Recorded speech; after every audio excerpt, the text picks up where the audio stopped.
মানুষের জীবনে সবচেয়ে দামি জিনিসটা কি জানো? টাকা নয়, একটা মানুষ যে কোনো স্বার্থ ছাড়াই তোমার পাশে দাঁড়ায়।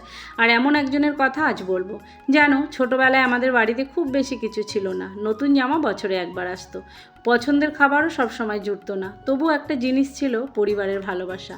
আমার মা সবসময় বলতেন, যা আছে তা নিয়েই হাসতে শেখো। তখন হয়তো কথাটার গভীরতা বুঝিনি জানো, কিন্তু আজ বুঝি। সুখ কখনো বড় বাড়িতে থাকে না, সুখ থাকে ছোট ছোট মুহূর্তে।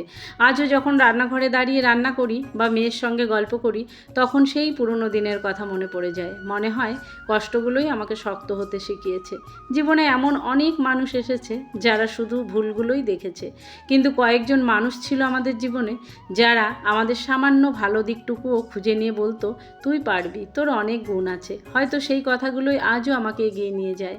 এখন আমি আর কারোর সঙ্গে নিজের জীবন মেলাই না, কারণ প্রত্যেকের পথ আলাদা, লড়াইও আলাদা। আমি শুধু চেষ্টা করি গতকালের নিজের চেয়ে আজ একটু ভালো মানুষ হতে।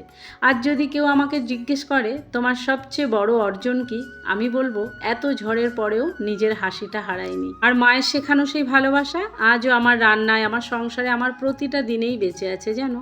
আমার মা ভীষণ সুন্দর রান্না করতো, কি যে স্বাদ ছিল সেই রান্নায়, আজও ভাষায় বোঝাতে পারবো না। হয়তো দামি মশলা ছিল না, কিন্তু মায়ের হাতের সেই ভালোবাসাটাই ছিল সবচেয়ে বড় উপকরণ। মা যখন রান্না করতো, পুরো বাড়িটা কি সুন্দর গন্ধে ভরে যেত জানো। আমরা সবাই অপেক্ষা করতাম কখন মা বলবে, আয় সবাই খেয়ে নে। সেই ডাকে যেন আলাদাই একটা শান্তি ছিল। আজকের গল্প আমার শেষ, কিন্তু মনে রেখো, আমাদের আড্ডার শেষ নেই।